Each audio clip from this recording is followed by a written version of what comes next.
tava lendo um livro e Deus falou comigo. E eu vou dividir com vocês o que ele falou. Amém? O livro que eu estava lendo em questão é esse queridinho aqui, que pra vocês muito provavelmente vai estar virado, porque eu não sei consertar esse negócio dessa câmera, mas ok. Se chama O Deus que Destrói Sonhos. Muito provavelmente você já leu, muito provavelmente você tem e nunca leu, muito provavelmente você já conhece alguém que leu, que te indicou, porque esse livro aqui é muito bom. É a segunda vez que eu tô lendo ele.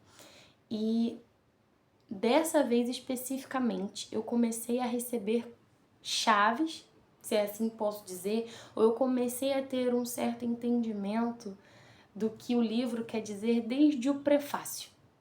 Eu confesso que a gente nunca vai entender tudo o que um livro nos proporciona se a gente não ler pelo menos aí umas 5 vezes. É a segunda vez que eu tô lendo esse livro, mas tem livros que eu já li mais de 5 vezes e toda vez que você lê, você tem um entendimento diferente, porque é uma nova estação da sua vida, é uma nova maturidade que você tem no Senhor e na vida no geral. Então, você sempre vai entender de uma forma diferente a mesma coisa, porque a sua vida muda e você muda, enfim, beleza?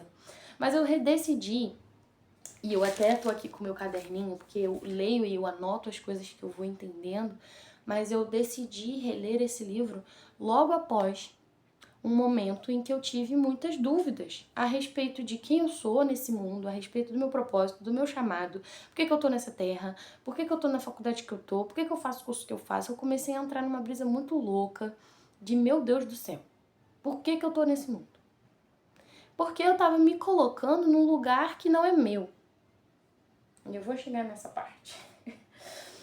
Eu tenho aprendido esse ano vivendo muito na marra o que é permanecer na saúde, na doença, na alegria ou na tristeza, na certeza ou na falta de certeza, na fartura ou na falta da fartura. Eu tô aprendendo esse ano que Deus segue sendo Deus. E no prefácio desse livro, que foi escrito por Maurício Zagari, tem uma coisa que me pegou muito despreparada, assim, sabe? Que é o seguinte, tá escrito assim: se baixarmos as armas e nos abrirmos para a real manifestação do Criador em nossa vida, caminharemos pelos dias com um coração muito mais capaz de resistir às decepções, sabendo que na escassez ou na fartura, Deus segue sendo Deus. Bondoso, maravilhoso, digno de louvor, serviço, honra, glória e majestade. Nessa leitura, eu já comecei com um novo olhar, desde o prefácio. E eu confesso que esse tempo, esses dias escuros que eu vivi de dúvida na minha identidade no Senhor, me ajudaram a entender um pouco mais.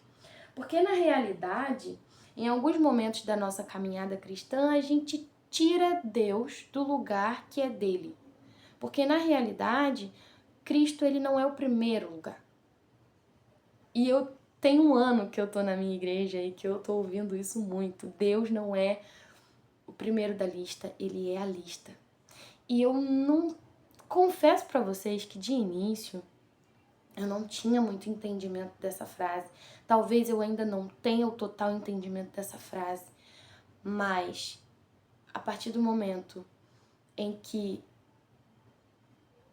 eu vivo a minha vida para Deus, para que o nome dele seja glorificado, para que a minha vida reflita Cristo, eu entendo que Deus, ele é a minha vida. Então é como se eu não somente vivesse para Deus, mas Deus é a minha vida. E aí é nesse sentido que eu entendo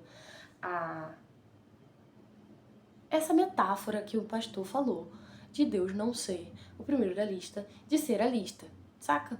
Esse vídeo pode ser que também seja um pouco confuso, eu espero que no final dele você entenda que eu tô querendo dizer que permanecer no Senhor, mesmo quando as circunstâncias não cooperam para o nosso bem, é na realidade uma das formas mais profundas de adoração.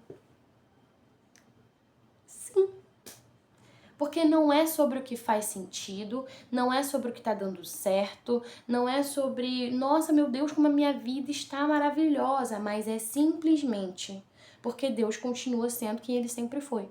E aí a gente vai lá para Abacuque 3, 17, 18, que tá escrito assim: mesmo que a figueira não floresça, nem haja fruto na videira, mesmo que a safra de azeitonas decepcione e os campos não produzam alimento, mesmo que não haja ovelhas no curral, nem bois nos estábulos, ainda assim eu exultarei no Senhor e me alegrarei no Deus da minha salvação. Desde que eu voltei para o Senhor, há 4 anos, vai fazer agora em agosto, desde o dia 1 em que eu reafirmei a minha aliança em Cristo, eu ouço que o segredo é permanecer. E o segredo... E na realidade, naquele momento, eu tava vivendo uma coisa assim maravilhosa. Minha vida tava perfeita, tava tudo dando certo. Tinha passado na faculdade, tava terminando o ensino médio, na realidade. Tinha feito o Enem. Tava assim, ó, tudo quase perfeito. E agora que eu tenho vivido dias que não são tão perfeitos assim, eu entendo por que o segredo é permanecer.